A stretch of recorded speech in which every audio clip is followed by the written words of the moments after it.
Bien, buenas noches a todos. Vamos a tomar nuestra escritura y a iniciar nuestra reunión, nuestro taller esta noche. En nombre del Padre, del Hijo y del Espíritu Santo, decimos juntos: Señor Jesús, abre mis ojos y mis oídos a tu palabra, que lea y escuche tu voz y medite en tus enseñanzas. Despierta en mi alma inteligencia para que tu palabra penetre en mi corazón y pueda comprenderla.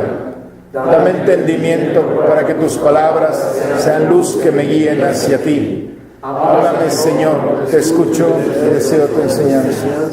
Que tu palabra sea vida, gozo y paz y felicidad. Habla, Señor, tú eres mi Dios y Maestro.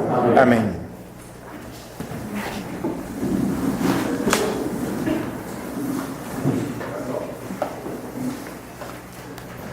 Bien, todos traemos el sticker, todo nuestra línea de tiempos y a quien le falte, ¿hay alguno que le falte?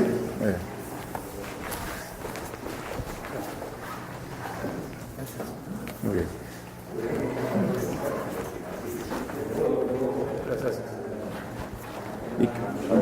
Dejo aquí por si alguien necesita. Aquí estamos. Todo bien, ¿verdad? Bien. Prácticamente ya vamos aterrizando esta historia, Se ha ido, yo creo que muy rápido, y vienen 3 sesiones más y prácticamente terminamos el ciclo. Entonces hay que ir amarrando algunas cosas. Empezamos así nuestra visión general con el mundo primitivo. Nuestra primera carpeta es este color turquesa, ¿se acuerdan? Todos los primeros 11 capítulos, las 4 historias que seguramente ya manejamos un poco mejor. Una visión general. Después vino los patriarcas, Abraham, Isaac, Jacob, y cómo Judá se sube a la bendición, cómo vamos tras las 3 promesas de Abraham. Después viene Egipto y el Éxodo. Viene José, vienen los 400 años y después la salida a través de Moisés. Viene la línea roja, aquí va conduciendo la experiencia del desierto, los acontecimientos que el pueblo de Israel vive. ¿Por qué fueron 40 años? ¿Se acuerdan? O sea, toda esa realidad que vamos haciendo la vinculación de un punto a otro, nos da el resultado del desierto. ¿Por qué fueron 40 años, por cierto?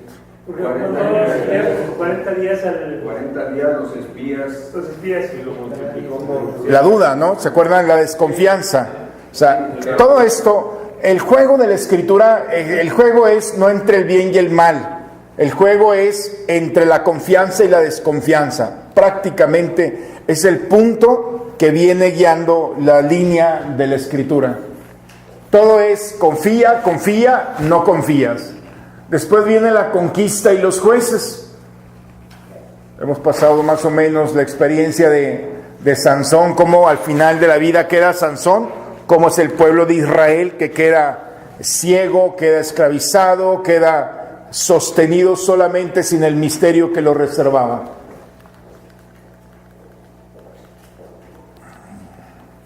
Hemos recorrido prácticamente, la semana pasada veíamos aquí, nos quedamos en el segundo libro de Samuel, en el capítulo 7.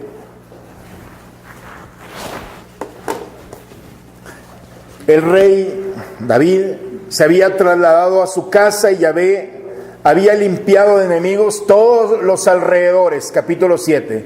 Entonces dijo al profeta Natán: yo vivo en una casa de cedro, mientras que el arca de Dios está todavía en una tienda. ¿Qué dices de esto? Natán respondió al rey: haz todo lo que estimes conveniente, porque Yahvé está contigo. Pero esa noche le fue dirigida a Natán la palabra de Yahvé: le dirás a mi siervo David, esto dice el Señor, esto dice Yahvé: así que tú me vas a construir una casa para que habite en ella. Desde el día en que te saqué de los israelitas de Egipto hasta el día de hoy, no he tenido casa donde morar, sino que estaba con ellos y tenía como morada solo una tienda. En fin, aquí aparece la respuesta. No eres tú el que me vas a construir una casa, usted lo puede leer, soy yo. Versículo 12. Cuando tus días hayan concluido y te acuestes con tus padres, levantaré después de ti a tu descendiente, al que brota de tus entrañas, y afirmaré su realeza. Él me construirá una casa, y yo por mi parte afirmaré su trono real para siempre. Aquí en este versículo, Él me construirá una casa, y yo por mi parte afirmaré su trono real para siempre. Seré para él un padre y él será para mí un hijo. En fin, ustedes pueden. Pero en este versículo, ¿se acuerdan cuál era la segunda promesa? La primera era la tierra. Ya la tienen. La estirpe, el reinado, para siempre. Yo por mi parte afirmaré su trono real para siempre. O sea, aquí está la promesa, la segunda promesa, el cumplimiento de la segunda promesa a Abraham. Es bien interesante. Segunda de Samuel, capítulo 7, versículo 14. Una cosita de nada, parece nada, pero ahí está todo el reflejo del cumplimiento de una promesa de Dios. Se fijan que cuando Dios cumple una promesa, no sé si se han dado cuenta, no hace tanto drama. Simplemente en una palabra se actualiza un acontecimiento salvífico. No sé si se dieron cuenta, parece que no cumplió nada. Sin embargo, entre la línea, ahí está la promesa cumplida, la palabra de Dios que se actualiza. O sea, no anda diciendo, ya ves, de lo que te prometí, te lo estoy cumpliendo, para que veas que sí cumplo, yo sí cumplo mi palabra. No, ni un versículo siquiera para el cumplimiento de la segunda promesa, que es muy importante. Es un caballero Dios. Bien, ahí nos quedamos. Entonces empieza ya la estirpe. Y ahora, señores, hemos llegado al parteaguas de nuestra historia. Si pasamos esta bien, ya solucionamos el problema. Estamos entrando al color negro, que es el reino dividido. Si ustedes van a su Biblia, en Primera de Reyes, dejamos Samuel y nos vamos a los Reyes. Primera de Reyes, en el capítulo 3.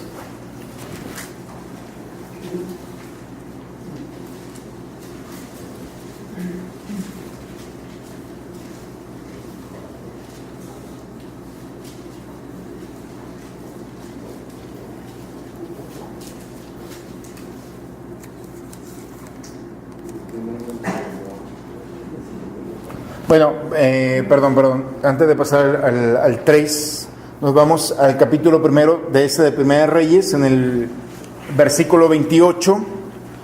Ustedes tienen ahí ya Salomón, que sucede a David.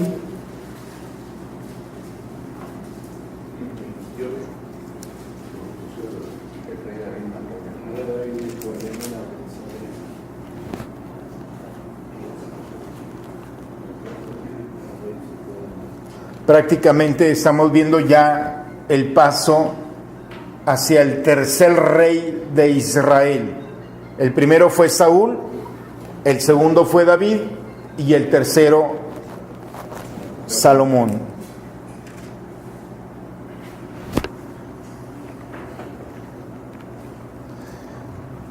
En el capítulo 3, en el versículo 4, es cuando aparece uno de los textos particularmente más importantes del libro de los Reyes, no el más importante, pero sí que trae el título ahí de El sueño de Salomón. Hay otras traducciones que dicen, no sé qué dicen las traducciones, el sueño de Salomón. Sí.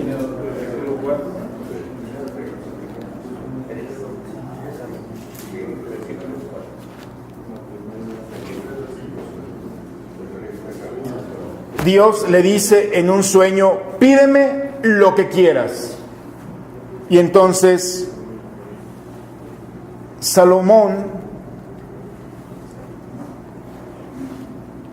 le dice, concédeme pues a tu servidor, en el versículo 9, capítulo 3, versículo 9, que sepa juzgar a tu pueblo y pueda distinguir entre el bien y el mal. En otras palabras, le pide sabiduría. Y dice que eso le agrada a Dios. No me pediste la muerte de tus enemigos, ni riquezas. Y eso le agrada a Dios, la sabiduría. Y entonces es cuando le hace la promesa de que no habrá otro rey más sabio que él. Entonces aquí aparece ya la figura de este rey Salomón, que será considerado el más grande rey, el más sabio rey. No habrá otro como tú. El color negro, si ustedes ven ahí, es el periodo más oscuro del pueblo de Israel. Ahora sí que todos tenemos un pasado. Pues este es el pasado del pueblo de Israel, es el trauma del pueblo de Israel. Es el periodo más complicado. Ahorita lo vamos a yo creo que nomás de ver esto que está aquí adelante, se ve medio complicado, ¿no?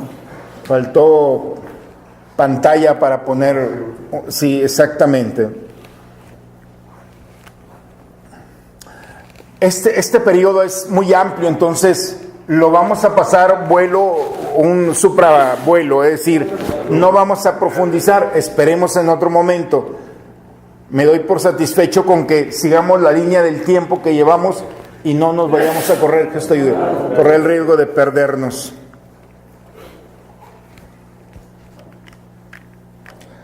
Primero, si ustedes van a Primera de Reyes, en el capítulo 6, Primera de Reyes, en el capítulo 6,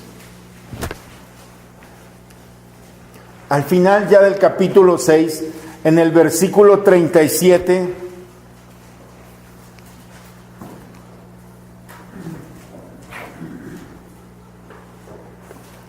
dice que Salomón construyó el templo en 7 años. Y el capítulo, esto es al final del capítulo 6, y el capítulo 7 dice, Salomón construyó también su palacio, demoró 13 años en terminarlo.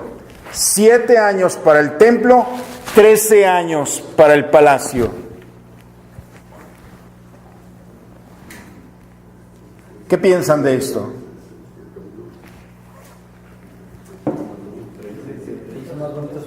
Así es una lógica, es decir,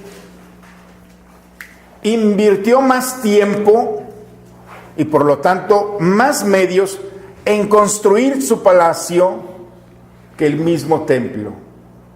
Al que le dio todo, le da poco y se queda con más. Pichicateó la cosa. ¿Qué aparece ahí en el corazón ya de este hombre?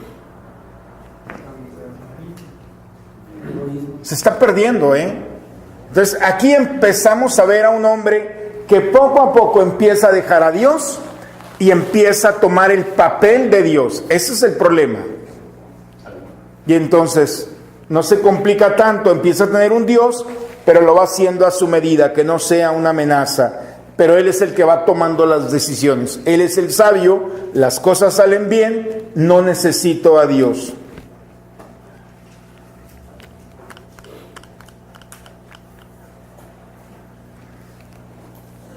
Y entonces empieza a recordar ¿Se acuerdan de Primera de Samuel en el capítulo 8? Cuando le piden un rey a Samuel y le dice, es que no te quieren a ti, es a mí al que no me quiere. Pero diles que el rey les va a quitar sus mejores viñas, sus mejores tierras, sus mejores animales, sus familias, les va a empezar. Pues Salomón empezó a hacer esto. Y entonces el pueblo empieza a ser muy duro, tiene que construir. Y entonces la esclavitud, los medios, empieza a abusar. Y se cansan las tribus de Israel. Todo el problema está en Primera de Reyes, ahí donde empezamos. Si nosotros vamos a Primera de Reyes en el capítulo 11,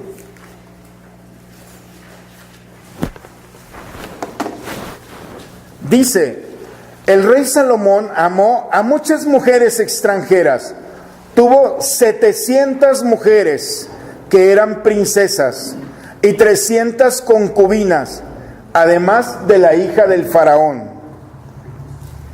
Y empieza a decir toda la capacidad que tiene este hombre. Cada mujer representa un pueblo. No es que tuviera una mujer, sino que la manera de vincularse, el derecho internacional no existía, entonces la única manera de protección, de preservar las líneas de seguridad, son las alianzas. Y en cada alianza, pues tiene que vincularse con la casa de la tribu, o del reino continuo, pues, ¿no? Y entonces, pues, imagínense, son 700 reinos, son 300 reinos. Está lleno no solamente de mujeres, sino también dice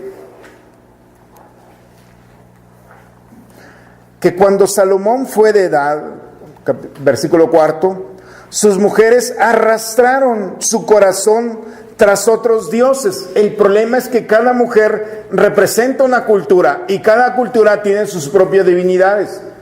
Y arrastran,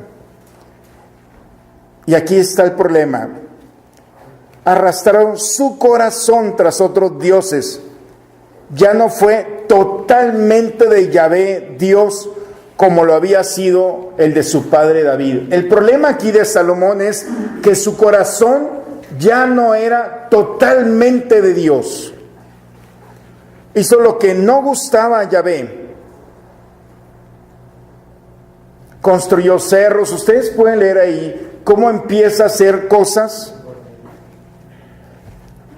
En el versículo 11 dice que ya Salomón no respetó las órdenes de Yahvé, a pesar de que en 2 ocasiones se había presentado con él. Y Yahvé le dice, ya que tú no me has tratado así y no has observado mi alianza ni las leyes que te había dado, te quitaré el reino y se lo daré a tu servidor. Está decidido, punto. Se va a dividir el reino. No haré esto mientras vivas, en consideración a tu padre David, pero a tu hijo se lo quitaré. Y aún así no se lo quitaré todo el reino, le dejaré una tribu en consideración a David, mi servidor, y a Jerusalén que yo elegí. Entonces, aquí empezamos ya a ver un poco lo que es la historia del pueblo de Israel. Entonces, habla de una división. ¿Por qué? Por el pecado de Salomón, que ya su corazón no era totalmente de Dios. Este fue el punto.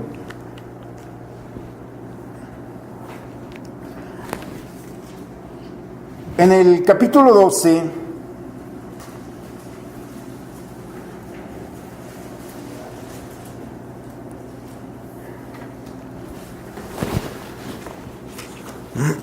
bueno, dice por ahí el título de muchas de sus Biblias es la división del reino, el cisma.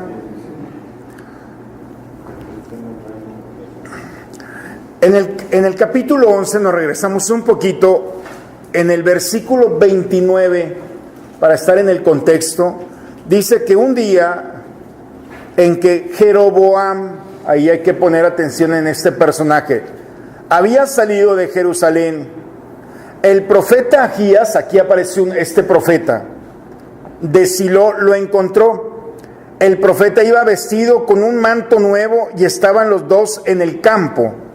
Ahías tomó el manto nuevo que llevaba, lo partió en 12 pedazos. ¿Qué nos recuerda los 12 pedazos?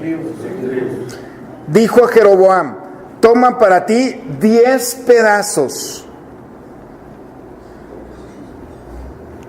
Porque esto dice Yahvé, el Dios de Israel: arrancaré el reino de la mano de Salomón y te daré 10 tribus. Sin embargo, dejaré una tribu a Salomón en consideración a mi siervo David. Haré esto porque me abandonó, porque se postró delante de Astarte, la diosa de los sidonios. En fin, viene hablando de todos los dioses que...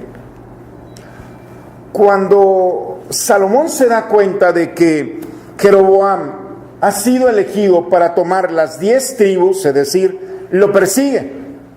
Y en esa persecución, Jeroboam lo que hace es irse a Egipto. Ahí en el versículo 40, trató de asesinarlo. Jeroboam, pues ahora sí, ¿para qué te quiero, pies? Se va a Egipto, se esconde en Egipto. Salomón, papá de Jeroboam. Sí, Jeroboam es el sucesor. Si ustedes ven, a partir del versículo 41, habla ya los últimos momentos de Salomón. Salomón hizo todo con sabiduría, reinó en todo Israel desde Jerusalén 40 años, luego fue a acostarse con sus padres y lo enterraron en la ciudad de David, su padre. En su lugar reinó Roboam, su hijo. Uno es Jeroboam y otro es Roboam. Perdón, Roboam es un efraimita. Roboam es el hijo de Salomón. Es muy parecido el nombre. Jeroboam y Roboam. ¿Sí? Roboam es el hijo. Jeroboam es el servidor que se va a quedar con 10 tribus, que le van a quitar esas 10 tribus.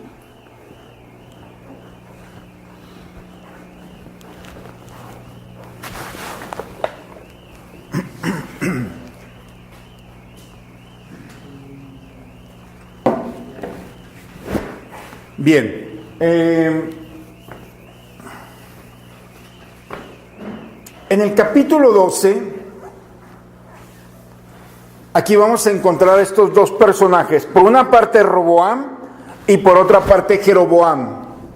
Jeroboam escucha que Salomón ha muerto y regresa a Jerusalén.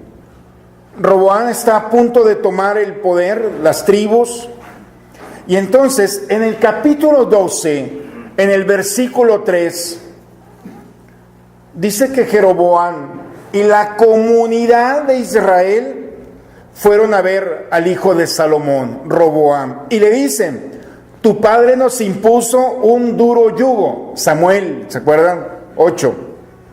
Si nos liberas de estos trabajos forzados, de ese pesado yugo que nos ha impuesto tu padre, te serviremos. Y entonces Roboam lo que dice es: deme en 3 días. ¿Qué es lo que hace en 3 días Roboam? Lo primero es, consultó, en el versículo 6, consultó a los ancianos que habían sido consejeros de su padre Salomón. ¿Qué me aconsejan para que responda a esta inquietud? Le respondieron los ancianos: si ahora te haces su servidor, si te muestras conciliador en tu respuesta, estarán para siempre a tu servicio. Eso es el consejo de los ancianos. Roboam había estudiado en el TEC de Monterrey, algo parecido, ¿verdad? Entonces tenía su nivel y tenía, pues claro, el consejo de sus padres, pero también tenía su grupo, pues. Y fue a pedir un consejo con los jóvenes. Lo mismo, ¿qué me aconsejan? Que respondan. Los jóvenes, amigos de ellos, los jóvenes que habían crecido, en el versículo 10, con él respondieron: Ya que esa gente te lo ha dicho, tu padre nos impuso un pesado yugo, alivia nuestra carga. Tú le responderás, mi dedo meñique es más fuerte que la espalda de mi padre. Y si mi padre les impuso un pesado yugo, conmigo será peor. Ustedes ya pueden leer cómo le va la cosa, ¿eh? Entonces la diferencia entre pobre de un gobernante que tiene un consejo de jóvenes, principio de vida. O sea, siempre tienes que tener la sabiduría. El problema aquí, que el rey no escuchó al pueblo, y entonces viene la división. Cuando todo Israel vio que el rey no les hacía caso, el pueblo replicó al rey, ¿qué tenemos que ver con David? No tenemos nada que heredar del hijo de Jesé. Vámonos, Israel, a tu tienda, que David se las arregle con los suyos. Y todo Israel regresó a sus hogares. Los israelitas que vivían en las ciudades de Judá reconocieron a Roboam como rey.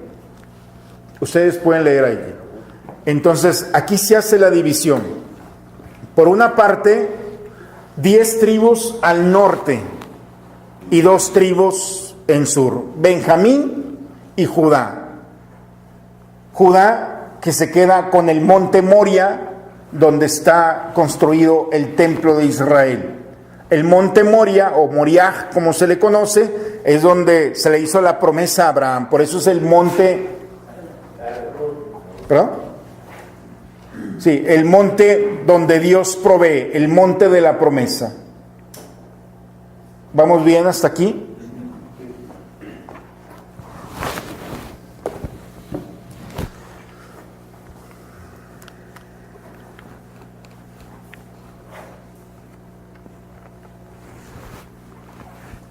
Estamos ahorita en el 930 antes de Cristo. 930 años alrededor, cuando se divide el reino. Por eso, Primera de Reyes, capítulo 12, ahí es el parteaguas del reinado de Israel. A las 10 tribus que van a estar en el norte, se le llamará el reino de Israel. De las 2 tribus que quedarán, se le llamará el reino de Judá. Por eso, de aquí en adelante escucharemos el reino de Israel y el reino de Judá. Israel, 10, Judá, 2. Eso es lo que estamos viviendo. Aquí entonces ya empezamos a ver un poco de cómo está aquí el reino del norte. Israel son 10 tribus. La capital será Samaria. Y el reino del sur, Judá, serán 2 tribus y la capital será Jerusalén.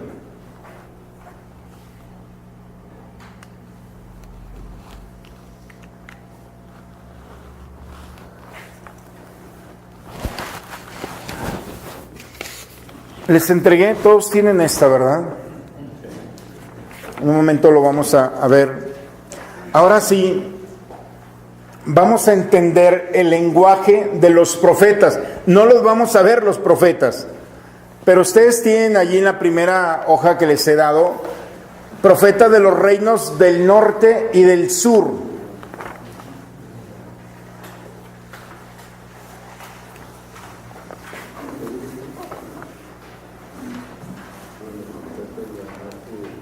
Los reinos del norte el discurso de los reinos del norte será que el pueblo es infiel. Es un pueblo infiel. Habla sobre el adulterio.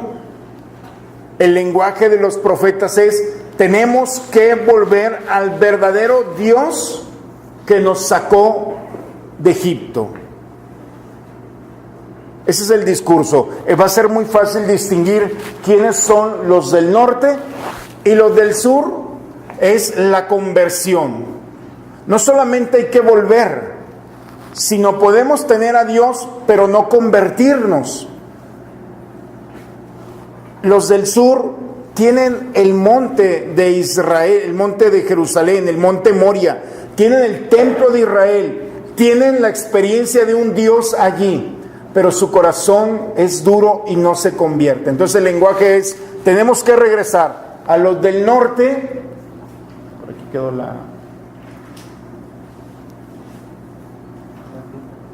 color. Toda esta parte, aquí está Jerusalén, no, aquí está Jerusalén, no, aquí está, por esta parte está aquí Jerusalén. Todo esto del norte son las 10 tribus. Tenemos que regresar a Judá, a Jerusalén, y los que estamos en Jerusalén tenemos que convertirnos a Dios. Ustedes tienen allí en estas hojas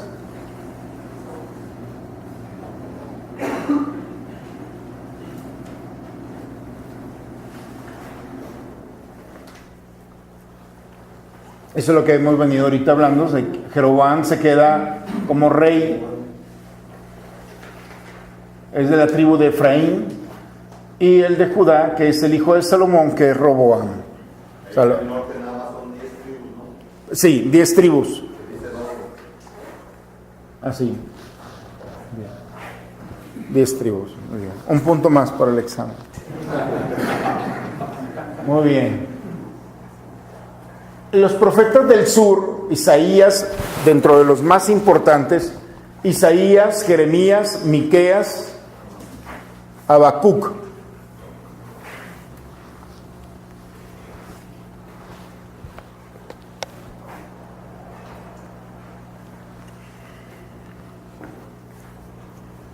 Si ustedes ven, pueden buscar, les recomiendo que vean, es un libro corto, bueno, el libro de Oseas. No sé si han escuchado la historia de Oseas, donde Dios le dice a Oseas, Oseas, búscate una prostituta y enamórala.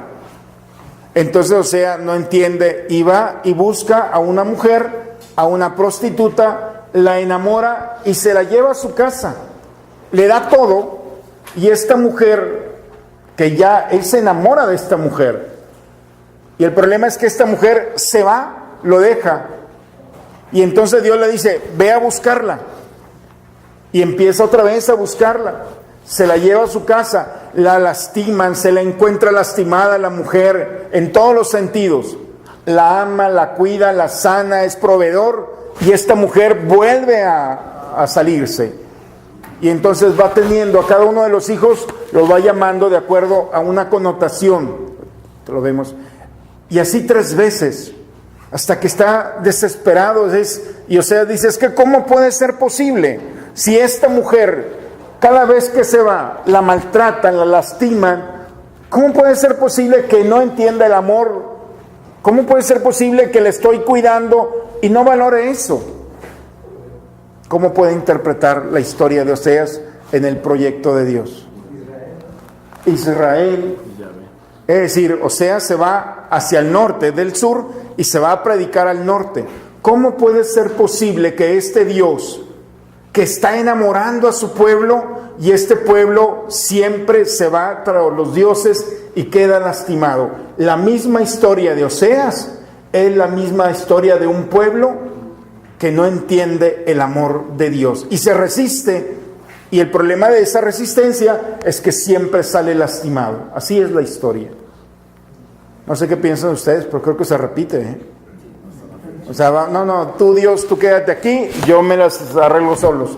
Y el problema es que al final terminamos todos lastimados. Son principios de la vida. ¿Cómo está? Entonces, la historia de Oseas, ustedes la pueden encontrar, y cómo esta mujer, Gomer, le puso realmente una vida muy complicada al profeta, pero es la expresión.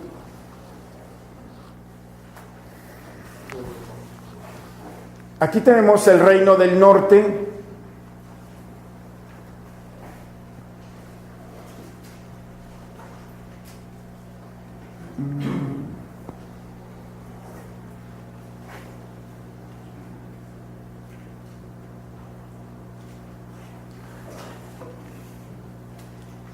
El reino del norte, aquí está, perdón. En el 722 antes de Cristo, ¿se acuerdan que en el 900 había sido la división? En el 722 viene Asiria y acaba con el reino del norte. Se desaparece el reino del norte.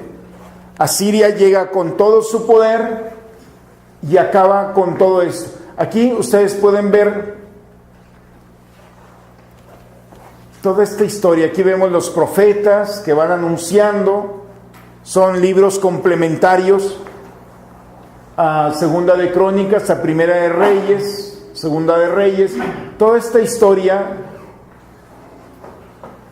vamos viendo cómo están los profetas, por ejemplo, Elías, Eliseo, Amós, Oseas. Los profetas sería bueno que ustedes le dieran una lectura ya con esta idea de que con la visión de ubicarlos en el norte, el discurso va a ser: tenemos que regresarnos. Y como el pueblo no se quiere regresar, entonces se desaparece. Prácticamente estas 10 tribus, después de Asiria, queda exterminado. Se acaba las 10 tribus y solamente quedan las 2 tribus de Israel, la de Judá y la de Benjamín. Prácticamente.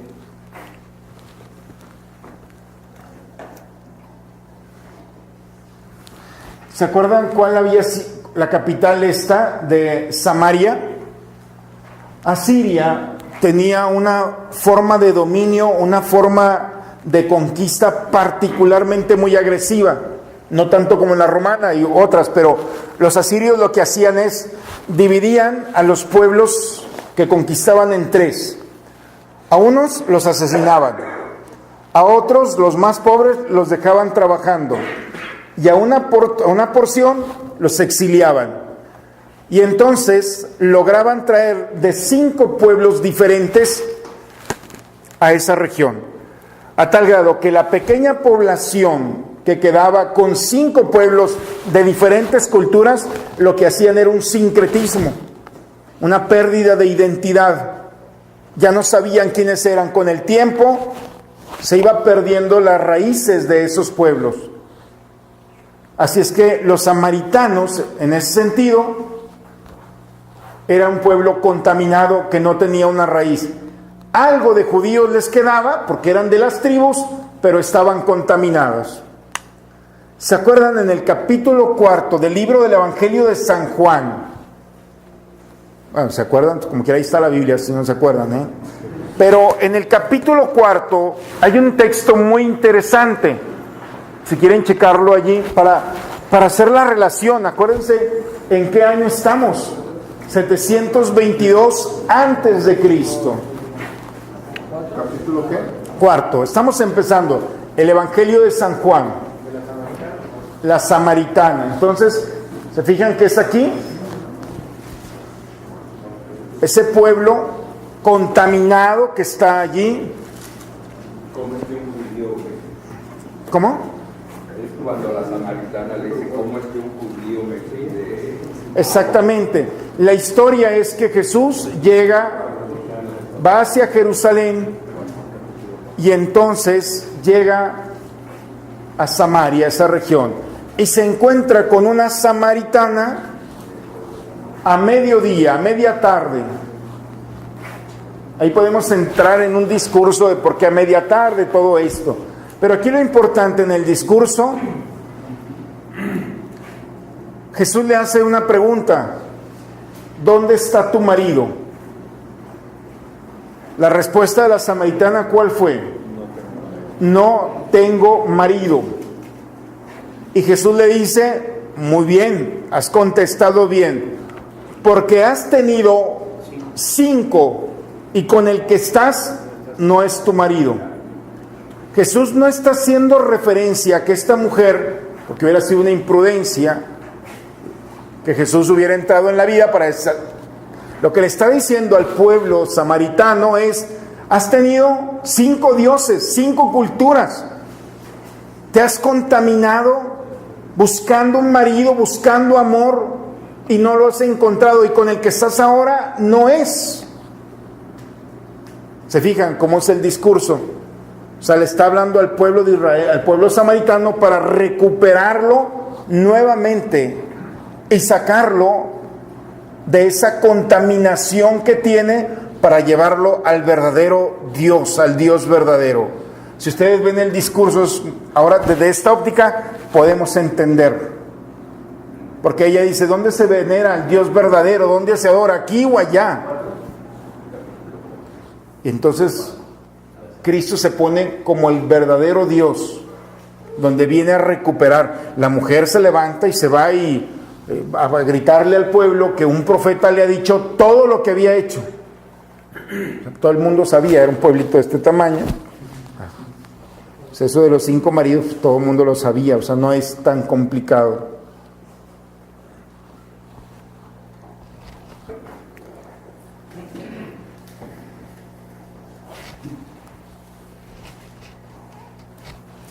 Aquí, antes de la división del 7:22, fíjense bien lo que Jeroboam, en Primera Reyes, en el capítulo 12,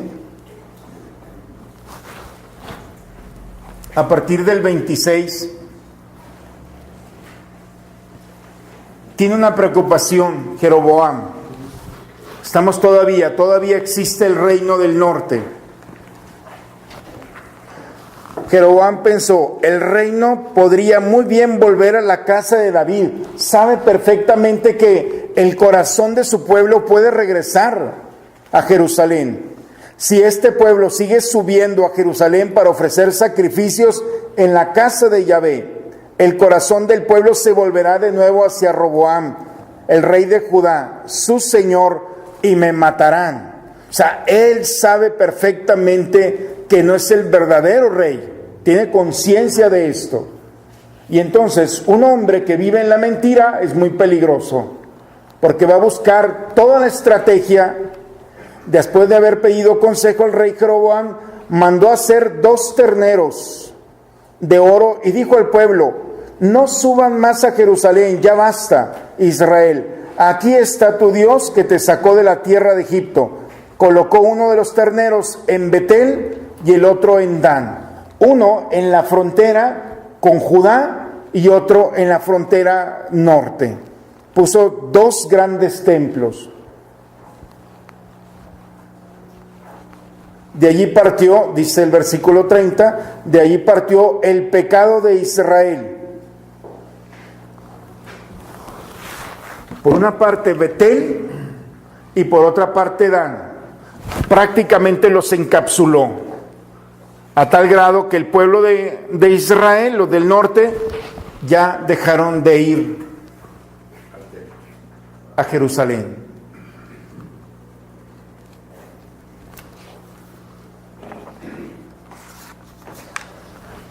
Después de que los asirios terminan y acaban con esto, el reino del sur de Judá sigue viviendo todavía.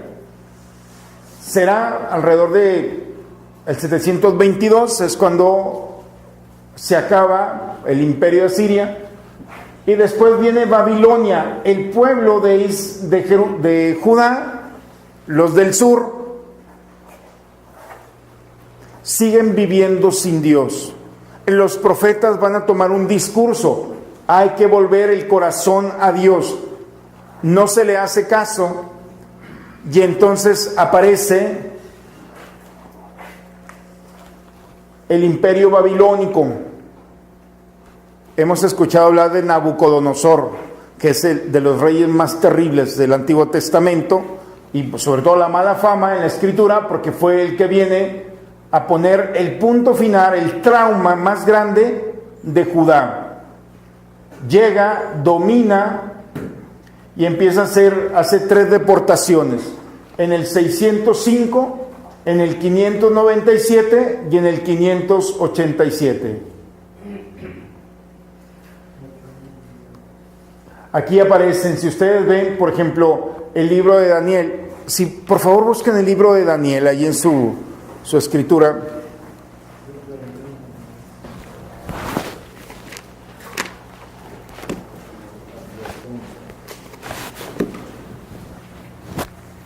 Les recomiendo el libro de Daniel, es sumamente interesante. Es uno de los grandes profetas.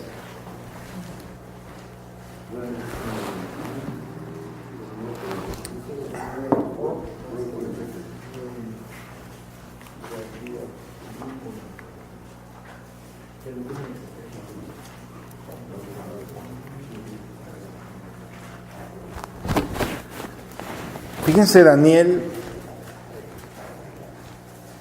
en el capítulo 7 dice la visión de los 4 imperios.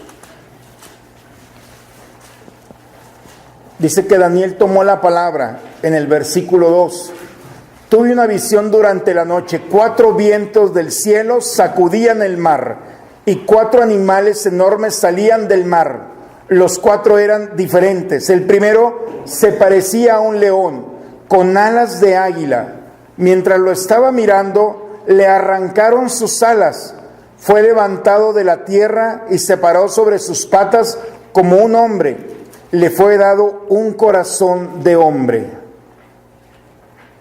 Es el imperio babilónico y está hablando de Nabucodonosor.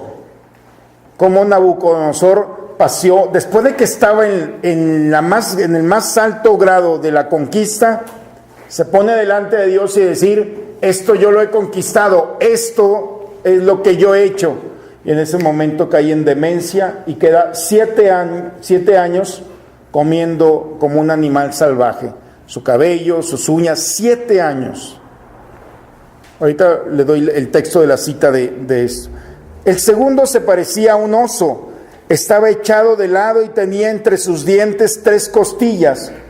Entonces se le dijo: levántate y come mucha carne. Es decir, fue arrasando. Si Babilonia era un león, la fuerza de un león, con las alas de un águila, la violencia, el segundo era un oso, la fuerza, y estaba arrasando todo. Estamos hablando del imperio Persia, de Persa, pues, ¿no? Miré y vi a otro animal parecido. Era un leopardo con 4 alas en el lomo. Es decir, de por sí el leopardo es rápido, veloz, todavía con 4 alas en el lomo. Tenía 4 cabezas y le fue dado el poder. Una rapidez para moverse. Está hablando de la cultura griega, del imperio griego, podemos llamarlo así. La rapidez, los griegos lo que hicieron se expandieron con el helenismo. Alejandro Magno lo que hizo fue impresionante. En pocos años dominó no solamente el territorio, sino conquistó los corazones. El cuate murió a los 22 años, me parece. Y cuando veían su cuerpo, la historia es cuando ven, o sea, no había una parte de él que no estuviera lastimada por las espadas del combate. O sea, era un hombre, había tenido de maestro a Aristóteles, para empezar. O sea, había tenido uno de los más grandes filósofos clásicos como maestro. Era un hombre inteligente, estratega, joven, tenía todo para... Y aparte muy valiente. Salía, su cuerpo estaba lastimado, todo su cuerpo estaba lastimado en el momento de su muerte. Se murió de una gripe mal cuidada, una infección que tuvo. Pero conquistó, y entonces él lo que hizo es una nueva modalidad de conquista. Todos los babilónicos, los persas, llegaban y dividían los pueblos. Lo que hace el helenismo, lo que hacen los griegos es: te permitimos quedarte donde vives, pero vas a hablar como nosotros, el griego. Vas a pensar como nosotros, la mentalidad hedonista, de la belleza, de la estética, de lo exterior. Tercero, vas a vestir como nosotros. Prácticamente es: te permitimos quedarte donde estás, pero vas a cambiar toda tu estructura, vas a pensar, a hablar, a vivir, a comer como nosotros. Esa es la condición. O sea, prácticamente te arrancan la raíz y te permiten vivir siguiendo en tu mismo territorio. O sea, ese es un helenismo. y fue muy rápido. Y el cuarto dice que mientras contemplaba mis visiones nocturnas, percibía un cuarto animal terrible, espantoso, increíblemente su poder, tenía grandes dientes de hierro, en fin, vean todas las características que presenta. Y entonces está hablando del Imperio Romano, el más fuerte, el más violento, el más sanguinario. Las características de la cuarta bestia: es el más poderoso. Entonces empezó con Babilonia, después los persas con Ciro, después viene Grecia, el helenismo, y luego después el Imperio Romano. Prácticamente ese es el caminar que trae la Escritura, que no está ajena a este tiempo.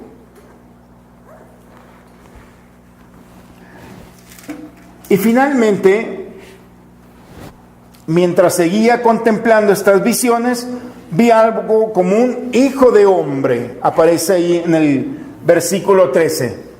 Es el quinto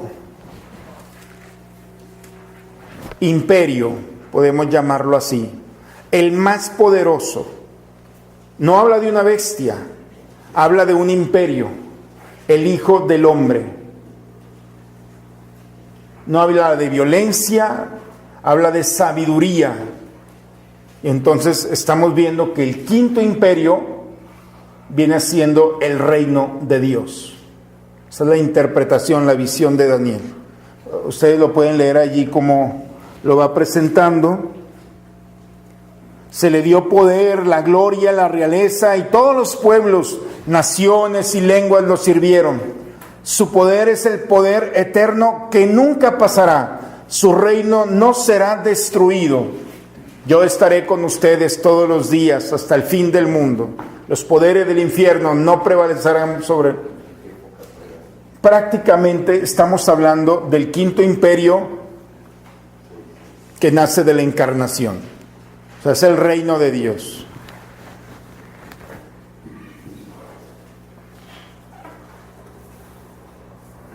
Padre, una pregunta. Sí. Viendo lo de la visión de los cuatro imperios, Sí. del sueño de Nabucodonosor, de la estatua que es destruida por la piedra, bueno, ya ve que a veces dividen, dice que tenía la cabeza de oro, creo que así tiene que ver con los cuatro imperios, sí, o sea, sí es una interpretación, porque hay unos que dan la misma, sí, esta es otra visión. Daniel tiene 4 visiones. En el capítulo, es la primera de las.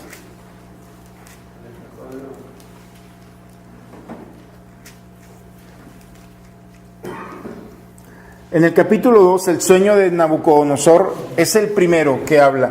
Y ahí está la misma interpretación. Si te fijas, viste una estatua muy grande y de un gran resplandor extraordinario. Es las características del imperio, cómo va a ser lastimado en toda su estructura. Mientras tengas los pies de barro, podrás tener de bronce, de oro, pero mientras no hay una consistencia, todo se viene abajo. Así va a ser tu reino. El de Nabucodonosor, por supuesto. Okay. Sí. Y si ustedes ven, digo ya de pasadita, ya que estamos aquí, en el capítulo 4 del libro de Daniel,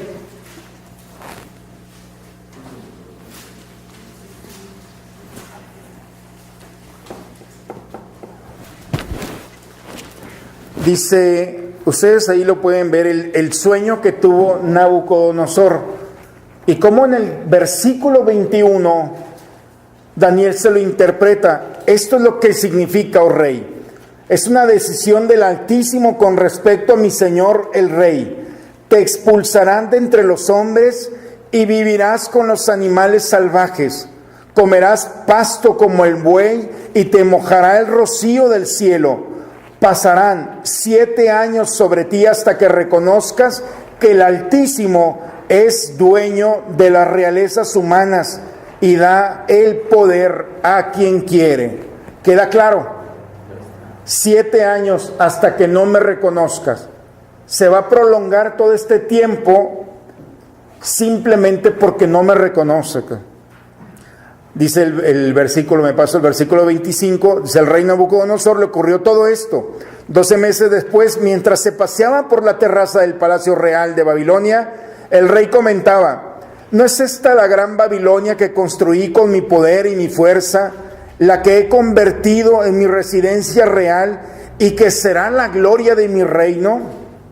Todavía estaban estas palabras en la boca del rey cuando se oyó una voz del cielo: a ti te hablo, rey Nabucodonosor, se te ha quitado la realeza, te expulsarán de entre los hombres, vivirás con los animales salvajes, comerás pasto como buey, y pasarán 7 años sobre ti hasta que reconozcas que el Altísimo es dueño de las realezas. Esas palabras: comía, fue expulsado, en fin, todo esto. Al término del tiempo fijado, yo, Nabucodonosor, levanté mis ojos al cielo y me volvió la inteligencia. Bendije al Altísimo, alabé y glorifiqué al que vive eternamente. Su poder es un poder eterno y su realeza se extiende de generación en generación. Y aquí empieza él a reconocer. En el momento en el que puso su mirada, levantó su mirada y reconoció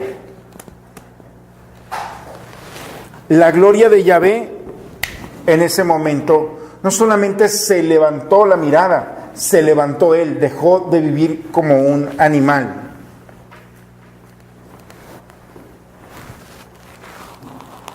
Siete años pasaron perdidos hasta que tuvo la conciencia, la luz para recuperarse.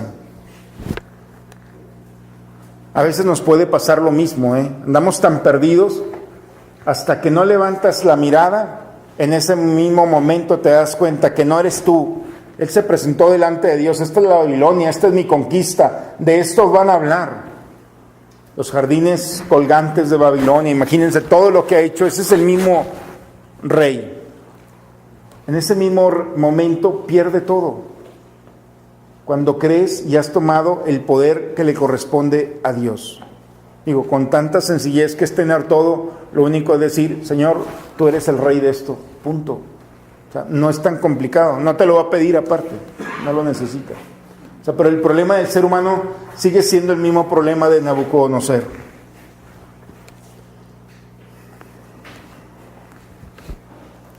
En el capítulo 9,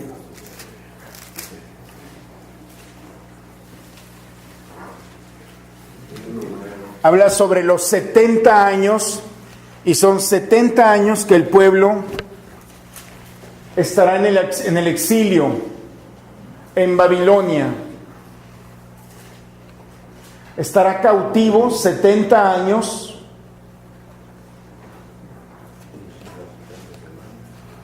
Y Babilonia, Jerusalén, queda totalmente destruida, totalmente. ¿Estamos en Reyes, padre? ¿Perdón? Ahí estamos en Reyes.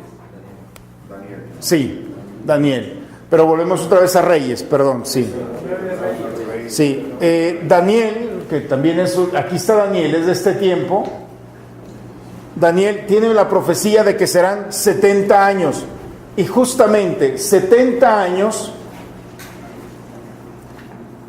viene Ciro, rey de Persia, y entonces conquista. Hay un cambio de Babilonia a los persas. Y lo primero que hace el rey Ciro es quitar todo lo que Nabucodonosor o el imperio babilónico había hecho. Si Babilonia los cautivó, entonces yo los dejo libres. Y entonces, por un rey pagano, el pueblo de Israel, después de 70 años, regresa a Jerusalén. La sorpresa es que después de 70 años, ellos pensaban que Jerusalén estaba igual. Han pasado 70 años. Y entonces la encuentran destruida. La alegría de regresar a Jerusalén se vuelve en tristeza y nostalgia, porque no es la Jerusalén que dejaron.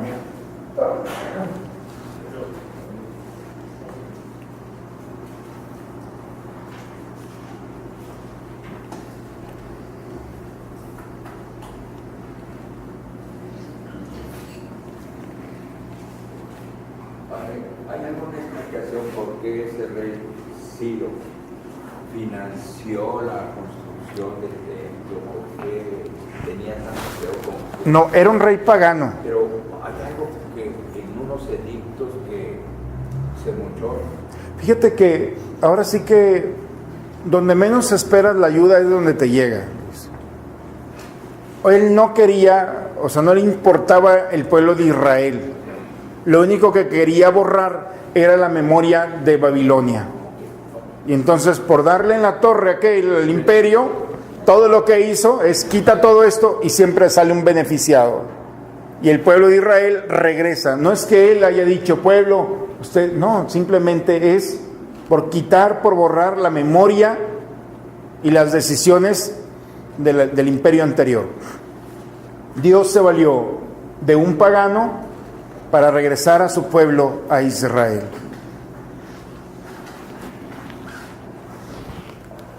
Como podemos ver aquí, entonces todos los libros van a hablar de dos imperios, el reino del norte, el reino del sur. El reino del norte, Asiria lo extermina. El reino del sur, Babilonia, se lo lleva y se lo lleva a Babilonia, a Ur de los Caldeos, donde todo empezó. ¿Se acuerdan, Abraham? Otra vez la historia se vuelve a repetir. Estamos en tierra extranjera y hemos perdido todo. Otra vez la historia vuelve y tiene la oportunidad o de quedarte en Ur, en las divinidades, o nuevamente caminar y buscar la tierra prometida, de buscar el reino prometido y las promesas de bendición. Esta historia va a empezar de nuevo. Prácticamente hemos llegado y nos hemos regresado nuevamente a Babilonia. De todo lo que habíamos caminado, señores, nos regresamos, nos equivocamos y otra vez, pero tenemos la oportunidad de cometer los mismos errores o buscar los mismos aciertos y aumentarlos para gozar de la promesa que Dios le ha hecho a Abraham. Ese es el punto. Pero ahí es donde estaría Isaías. Isaías es de esta parte. Es muy buena pregunta, porque Isaías, profeta del sur, el libro son 66 capítulos. El libro de Isaías está escrito por 3 autores, 3 escritores sagrados, no es un solo personaje. Y entonces, en la introducción del libro de los profetas, debe de estar por allí. Aparece, se le llama el primer Isaías, el segundo Isaías y el tercer Isaías. El primero habla de esta parte, antes del exilio. El segundo Isaías habla del exilio y el tercer Isaías habla del regreso del exilio. El primer Isaías va a hablar, conviértete. En el segundo Isaías va a hablar, el discurso es, ten esperanza. O sea, vamos a regresar. Está en exilio, 70 años. Y el tercer Isaías es, confía. Si hemos llegado y el pueblo de Israel está devastada, confía en que Dios va a construir con nosotros. O sea, se fijan, es una confianza con un perfil diferente en los 3.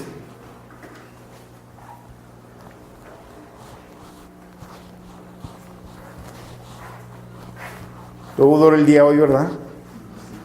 Más o menos queda. ¿Por qué? Porque es muy importante. Si nosotros ya hemos llegado aquí, el reino se dividió. ¿Cuál fue el motivo por el que se dividió el pueblo de Israel? El pecado de Salomón. Su corazón no era totalmente de Dios. Segundo, los malos consejos. Su hijo no escuchó a los ancianos. Se divide. Tercero, el pueblo se va por otros dioses, por otras divinidades. Siguen ahora sí que el efecto dominó, un error tras otro, y eso provoca que el pueblo se pierda totalmente. Es muy débil y viene el exilio, viene el exterminio, se pierden 10 tribus Las dos que tienen no entienden el mensaje y también se van al exilio. Eso es la historia que estamos viendo hasta este momento.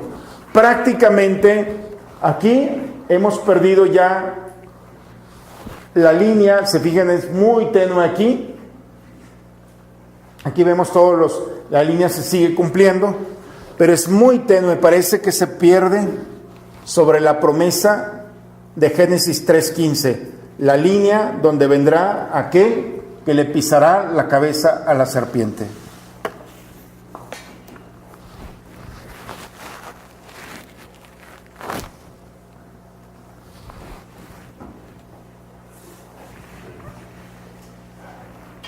¿Todo bien? Bien, señores, pues a esto venimos hoy. A ver un pueblo que se divide y cuáles son las causas y los efectos de un corazón que se pierde, de un hombre, de un pueblo que no confía en Dios. Al final se quedaron sin nada. Es como los que se van a trabajar a Estados Unidos y se van 20 años, 30 años y regresan igual. Todo el esfuerzo, toda la lucha se perdió de la noche a la mañana. Otros no, gracias a Dios, pero regresan sin nada. ¿Valió la pena todo esto? Tienes dos opciones: o sentarte a llorar o levantarte y seguir trabajando el tiempo que tienes, que te resta. Esta es la historia del pueblo de Israel. O se quedan llorando por una Jerusalén que está destruida, o entonces empezamos a construir y edificar el nuevo reino de Dios. Esta historia continuará. Veremos la respuesta del pueblo de Israel la próxima semana. Muy bien. El Señor esté con ustedes. La bendición de Dios Todopoderoso, Padre, Hijo y Espíritu Santo, descienda sobre ustedes y permanezca siempre. Muy bien, una buena noche a todos. Gracias nuevamente. ¿Todo bien?